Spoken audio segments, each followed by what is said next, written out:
New stadium. I know Cincinnati comes there, so I was there in 1995. I'm guessing it looks a lot different.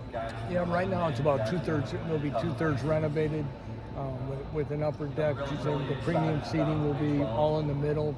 The sight lines are going to be outstanding. It's a steeper slope to it, as you can see. Really puts us into kind of a different class as far as in today's college football world. Our scoreboard is what you guys know, about 60 feet closer and 2.5 times bigger than the old one. We've added to our football operations area with new team room, walkthrough room, renovated all our recovery areas and things like that. So much like probably some of the stuff happening there in Cincinnati. Good to be home, though. Good to be home. Last year, as I said, we're not going to use it as an excuse. We didn't play as well as we needed to the first half of the season, but I probably underestimated maybe some of the displacement and maybe the day-to-day stuff in the off-season development of time with our players and other things that I'm starting to see us being able to take advantage of this year that I think is going to help us. Travis mentioned you guys might get some practices in there. Yeah, we're hoping. We got a date on one that we're trying to get the first one so we can get some work. I don't know how much they've shared with you guys, but I'm hoping like next week the turf will start showing and start doing some stuff. But we're hoping to get in there. Obviously, with the week 0 game time, weeks are critical yet, but we want to get in there, try to use it, making sure things are all settled in. Probably, with the thing about the premium seating and stuff, press box won't be as high. So again, I think coaches got to get used to some of those sight lines as well. So we want to get some kind of like dry runs in there and get used to some of that stuff as well. And what was your update on Bryce and his absence today? Bryce had a little procedure done that's going to hold him back a little bit. They didn't want him to fly, so he'll be ready for the opening game and stuff. But it was just a decision we made to make. He's disappointed. I'm disappointed for him because he deserved to be here as well. Everything's. I just spoke with him yesterday and saw him. Everything's good. So. Was there something lingering from the spring? Or? No, just something that just happened to tweak here during the summer. So, much like Jalen, it's a cleanup situation. Everything's really good. So. How much do you expect in fall camp? Of him? Yeah. I went down to see Trent Carter, our trainer. I haven't got any specifics, and it's still pretty early. What I'm thinking is, he's going to be really modified in week 1 or. Of camp, maybe 2, but by halfway through camp, he should be ready to go and be available for game 1. And what do you think of the opportunity to bring Deshaun Hanika here? Yeah, again, as we look at a guy, there's other guys that, we talked about a lot of guys, but a guy that's been through a lot, still been an outstanding leader in our program, have somebody that come through, it's great.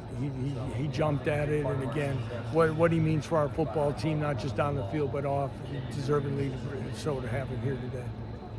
I'm curious, looking back at January to now, is there a position group that you had your own reservations about, maybe at the start of the year, that now you feel much more maybe comfortable or better about now? I'll probably hit on a couple there, Michael. Didn't know what exactly. Everything today, as we say, things happen so fast. You don't really completely know until they show up and stuff. Overall, I can say that I thought through the spring, if I didn't say this to you guys earlier, I thought there would be a more, I don't want to say growing pains, transitional pains of acclimating guys from different programs. That wasn't the case. I felt good there. I really feel good about where the receiver position was heading at the end of spring. And then when Bryce Candy came in, we got another one now. So I'm excited about that. Jalen was just with them out in California, getting some extra work in. I know he's excited about them.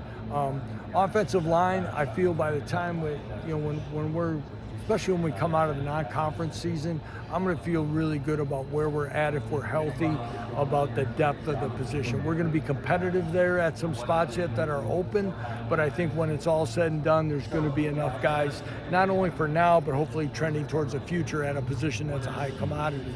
I like our backfield. I like where it's going to be there.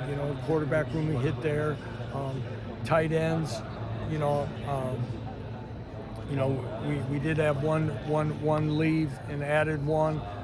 Again, embracing competition is going to be important in the room. That's a position that I think multiple guys are going to play and help us, and I feel good about that. We talked about Deshaun. I think Leighton Cure. Carson Bruin's a guy that just keeps getting better every day. And once we get in about midway point of the year, I think, and he feels really good about what we're doing, it's going to be, he's going to help this football team. Defensively, again, I like our line. We know we have experience there. Justin Finkley begins to emerge as a leader. Our linebacker core, I think, is continuing to get better. Which guys are going to be out there exactly when is going to be interesting, and what packages we use them all. Bengali Kamara, Joe Sip, and Trey Lathan definitely are good football players, are going to help us a lot. John Kamara keeps getting better. Jason Gilliam and a healthy Logan Brantley is going to be good. The secondary, again, DJ Graham, Jalen Todd, Austin Alexander. We've been excited about Austin since the day he arrived on campus, and seeing him this summer and how much he continues to fill out and things is very exciting as well. And I think we got a lot of guys at the safety position that have played. Who is going to take it and emerge is going to be exciting. That's what's going to make camp pretty fun as well. You talked about Jalen kind of working with receivers. How much of an advantage is having him do that this offseason? Again, guys, I look back and it's probably, I couldn't change it. So I don't want to say it's a head coaching error or whatever, but I just didn't realize probably what some of those small things and the lack of is, when we lost LJ in first spring ball, and then he steps on that catfish barb in late July, and we don't have him during camp. We don't, Skinner doesn't practice from July 1 all the way through midway through camp. Timing, continuity, and everything that we're doing really just got discombobulated, really. It was really just something that we probably didn't know. And then, what was the word, debacle or whatever? The part of it is, to any play caller's defense, is when your quarterback didn't go through spring and you don't have a good idea what everybody can do, let alone have the timing and precision of execution that was needed for us at a certain time. So it is awesome to see. It's awesome to see him moving in such a way that he's back to being what he has been for us in the past. You've talked glowingly about Emmanuel Henderson a few times. We've talked about him. Does he add a different dynamic to this wide receiver? Well, he does. Again, everyone still has things they got to work on. He continues to, but the thing about Emmanuel is, we've had guys that run well. Quentin Skinner could run well, but he comes out of the gate like something like we haven't quite had before. And again, I think that's gonna help us offensively in a lot of different ways. And the thing about Emmanuel, like some of the other additions, is I think we've added some really good people. Guys, you don't know exactly what happens across the board why a guy hits a reset button, so to speak. But Emmanuel just wants an opportunity and a chance where it wasn't going to happen for him. And he's hungry, he's humble, he works hard, all the things that we want in our program. Was Jalen bringing the wide receivers out to California his idea? Or did you Yes. guys suggest it? It was his idea. You've seen some guys do that across the country. We talked to him about continuity and doing things, but I didn't know he was doing it until it was already in motion. So. What do you think about the designated student athlete portal that's currently taking place? Yeah, I didn't even know about that, to be honest, when that came about. So, I see the need of this time around with what was happening, but why? To me, it's another way for, I don't know. It's interesting. It's interesting.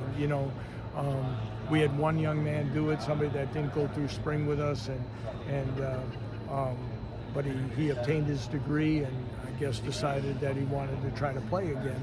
I think for some of those guys, if he's right, it's, you just don't want it to be where guys are forcing people out and finding a way. Is it a way to find a way to get another guy late in the year? That'd be my concern. But in this new way with the roster limits, I guess they had to do something.